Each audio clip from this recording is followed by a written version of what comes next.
Welcome to the hot Indian kitchen. இன்னைக்கு நம்ம கிச்சன்ல பார்க்க போற ரெசிபி ஒரு டிஃப்ரெண்டான KFC ஸ்டைல்ல பச்சை பயிறு பர்கர்.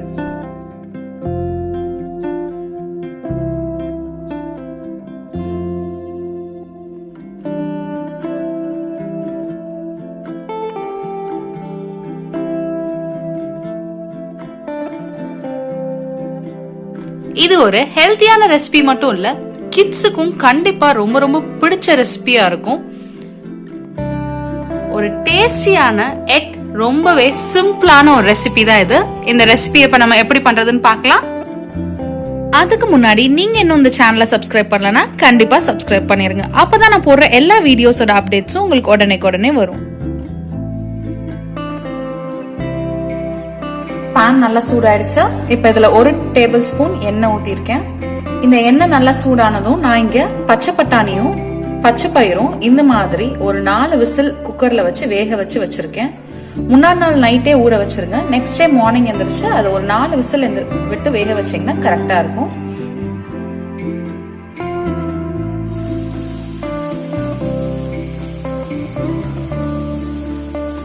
இப்போ கிட்டத்தட்ட இது ஒரு 1 மினிட் நல்லா ஃப்ரை ஆயிடுச்சு.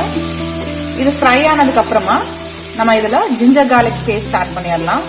நான் இங்க 1.5 டீஸ்பூன் ஜிஞ்சர் கார்லிக் பேஸ்ட் இஞ்சி பூண்டு விழுது ஆட் பண்றேன்.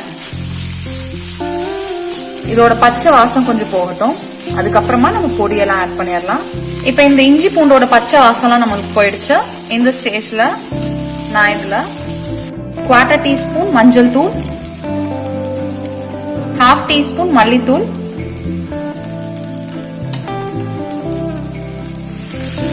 ஆட் பண்ணிட்டு ஒரு தடவை ஃப்ரை பண்ணிக்கோங்க. இப்போ கிட்டத்தட்ட இது ஒரு 1 மினிட் நல்லா ஃப்ரை ஆகட்டும். ஃப்ரை ஆனதுக்கு அப்புறமா நம்ம இதுல பாயில்டு பொட்டேட்டோஸ் ஆட் பண்ணலாம். பொடியோட பச்சை வாசனெல்லாம் போனதுக்கு அப்புறமா நான் இதுல 3 பாயில்டு பொட்டேட்டோஸ் நல்லா மேஷ் பண்ணி வச்சிருக்கேன். நல்லா மேஷ் பண்ணிக்கோங்க. மேஷ் பண்ணிட்டு இதையும் நான் ஆட் பண்ணிடுறேன். கிட்டத்தட்ட 2 டேபிள் ஸ்பூன் பச்சை பயிறு, 2 டேபிள் ஸ்பூன் பச்சை பட்டாணி நான் இதுல போட்டிருக்கேன். இதுக்கு 3 பாயில்டு பொட்டேட்டோஸ் கரெக்டா இருக்கும். நல்லா வேக வச்ச பொட்டேட்டோஸ் 3 பாயில் பண்ணி மேஷ் பண்ணி ஆட் பண்ணிக்கோங்க. இது ரெண்டும் நல்லா பைண்ட் ஆனதுக்கு அப்புறமா 2 teaspoon chilli powder, Kashmiri red chilli powder add பண்ணிக்கோங்க. 1/2 டீஸ்பூன் கரம் மசாலா பவுடர், அதுக்கப்புறமா கொஞ்சமா சாட் மசாலா போட்டுட்டு இந்த பொட்டேட்டோஸ் அண்ட் இதுக்கு பச்சை பயிருக்கு தேவையான உப்பு, 1 டேபிள் ஸ்பூன் எண்ணெய்.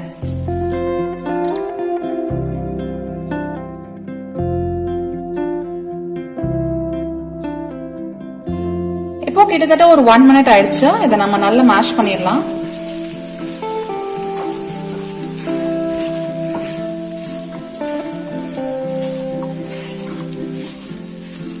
எந்த கட்டியும் இல்லாம நல்லா மேஷ் பண்ணிக்கோங்க.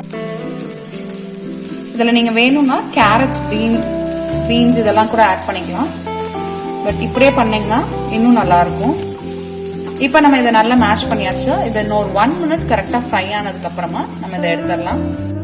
இப்ப இந்த பொடியோட பச்சை வாசம்லாம் நம்மளுக்கு நல்லா போயிடுச்சு.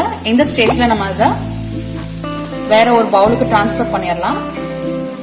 இது இப்ப நல்லா சூடா இருக்கு. இது கொஞ்சமா ஆறுனதுக்கு அப்புறமா நம்ம பர்கருக்கு தேவையான பேட்டிஸ் மாதிரி பிடிச்சிடலாம். நம்ம அந்த பேட்டிஸை டிப் பண்றதுக்கு ஒரு மிக்சர் ரெடி பண்ணிடலாம். 2 டேபிள் ஸ்பூன் சோள மாவு, அப்புறமா 2 டேபிள் ஸ்பூன் மைதா மாவு, அப்புறமா ஒரு pinch baking soda. Baking soda optional தான். கொஞ்சமா அந்த மிக்சருக்கு தேவையான உப்பு, 50 ml வாட்டர் ஆட் பண்ணிட்டு இதை மிக்ஸ் பண்ணிக்கோங்க.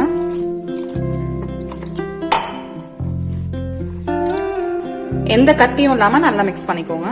இந்த கன்சிஸ்டன்சில இருக்கணும். கிட்டத்தட்ட நான் இங்க வந்து ஒரு 75 ml வாட்டர் ஆட் பண்ணிருக்கேன். 2 டேபிள் ஸ்பூன் மைதா, 2 டேபிள் ஸ்பூன் கார்ன்ஃபிளவர் இருக்கு. இப்ப இந்த மிக்சர் நல்லா ஆறிடுச்சு. நம்ம இதை பேட்டிஸா பண்ணிடலாம்.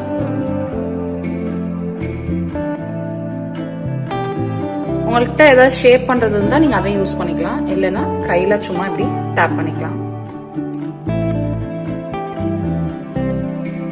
இந்த மாதிரி பேட்டிஸ் பண்ணிக்கோங்க.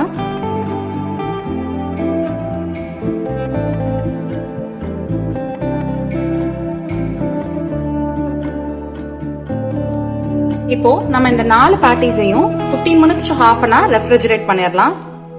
அப்பதான் இது நல்லா செட் ஆகும். இதுக்கு நான் பிரெட் கிரம்ஸ் எடுத்திருக்கேன். உங்ககிட்ட பிரெட் கிரம்ஸ் இல்லைன்னா 2 பிரெட்டை வந்து நல்ல விப்பர்ல போட்டு அடிச்சிட்டீங்கனாலே பிரெட் கிரம்ஸ் வந்துடும். இந்த மாதிரி திரியா பவுடர் பண்ணி வச்சுக்கோங்க. இப்போ நம்மளோட பேட்டிஸ் எல்லாம் கிட்டத்தட்ட ஒரு half an hour நான் நல்லா ஃப்ரீஸ் பண்ணிட்டேன். இந்த ஸ்டேஜ்ல இது கொஞ்சம் ஹார்டா இருக்கு. இப்போ வந்து நம்ம இங்க மிக்ஸ் பண்ணி வச்சிருக்க இந்த பேட்டர்ல ஃபர்ஸ்ட் நான் ஒரு டிப் பண்ணிக்கிறேன்.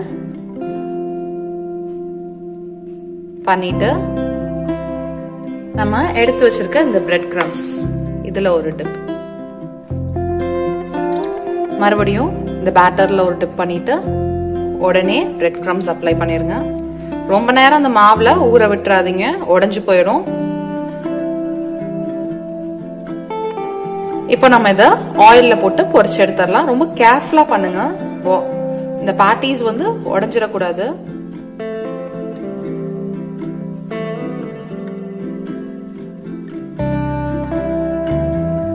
இப்போ நம்ம இத ஆயில்ல போட்டு டீப் ஃப்ரை பண்ணிடலாம். ஆயில் மீடியம் சூட்லயே வச்சுக்கோங்க.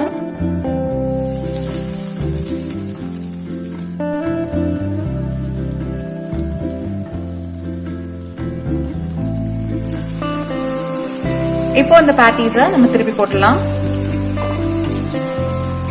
இங்க பாருங்க, நம்ம பேட்டிஸ் எவ்வளவு நல்லா ப்ரௌன் ஆயிருக்கு. இந்த கலர் வரணும் 2 சைடுமே.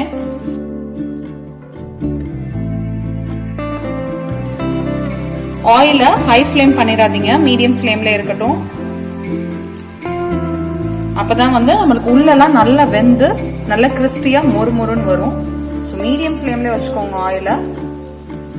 இத குழந்தைங்களுக்கு கொடுத்தீங்கன்னா கண்டிப்பா ஒரு KFCல சாப்பிடுற பர்கர் மாதிரி தான் இருக்கும்.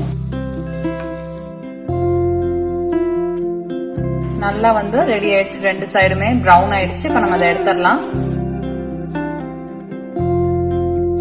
இப்ப நம்மளோட பேட்டிஸ் எல்லாம் ரொம்ப சூப்பராவே ரெடி ஆயிடுச்சு. இப்ப நம்ம இதை வந்து அசெம்பிள் பண்ணிடலாம். இந்த பேட்டிஸ் வந்து நீங்க கிட்டத்தட்ட ஒரு 10 days வரலும் கூட ஃப்ரிட்ஜ்ல வச்சு ஸ்டோர் பண்ணி யூஸ் பண்ணிக்கலாம், கெட்டு போகாது, நல்லா இருக்கும். ஒரு ஜிப்லாக் பேக் போட்டு ஃப்ரிட்ஜ்ல வச்சிட்டீங்கன்னா நல்லா இருக்கும். சோ இப்ப நம்ம பர்கரை அசெம்பிள் பண்ணிடலாம். இப்ப நம்மளோட பர்கரை நம்ம 2ஆ கட் பண்ணிடலாம். இப்போ நம்ம பேன்ல கொஞ்சமா பட்டர் விட்டு போட்டுலாம். இப்போ இந்த பன்னோட பேக் சைட இந்த மாதிரி பண்ணிக்கோங்க. ஜஸ்ட் ஒரு 1 minute வச்சுக்கோங்க போதும். இந்த மாதிரி வந்ததுக்கு அப்புறம் நம்ம இதை எடுத்துடலாம். இப்போ இது மேல நான் இங்க மயோ அப்ளை பண்ண போறேன். பர்கர் மயோ தான் வாங்கியிருக்கேன். நீங்க இது இல்ல அப்படின்னா நார்மல் மயோனஸ் எடுத்துட்டு அதுல வந்து கொஞ்சமா ஒரு டீஸ்பூன் மயோனஸ்க்கு 1/2 teaspoon கெச்சப் மிக்ஸ் பண்ணி இந்த மாதிரி அப்ளை பண்ணிக்கலாம். 2 பன்லயும் நான் அப்ளை பண்ணிட்டேன். இது மேல நம்ம பண்ணி வச்சிருக்க அந்த பேட்டி, இது மேல நம்மளோட சீஸ், அதுக்கப்புறம் நம்ம டொமேட்டோஸ், அதுக்கப்புறம் இது மேல இந்த லீஃப், ஃபைனலா நம்ம மயோ தடவி வச்சிருக்க இந்த பர்கர் பன் க்ளோஸ் பண்ணியாச்சு. இங்க பாருங்க எப்படி இருக்குன்னு. இப்ப நம்மளோட ஒரு பெர்ஃபெக்ட்டான KFC ஸ்டைல் பர்கர், அதுவும் ஒரு பச்சை பயிறு பர்கர் ரெடி ஆயிடுச்சு. உங்களுக்கு இந்த வீடியோ பிடிச்சிருந்தா மறக்காம இந்த சேனலை சப்ஸ்கிரைப் பண்ணுங்க. இந்த ரெசிபி உங்க வீட்ல ட்ரை பண்ணி பார்க்க மறந்துடாதீங்க. Thanks from the Hot Indian Kitchen. Let the flavors chase you.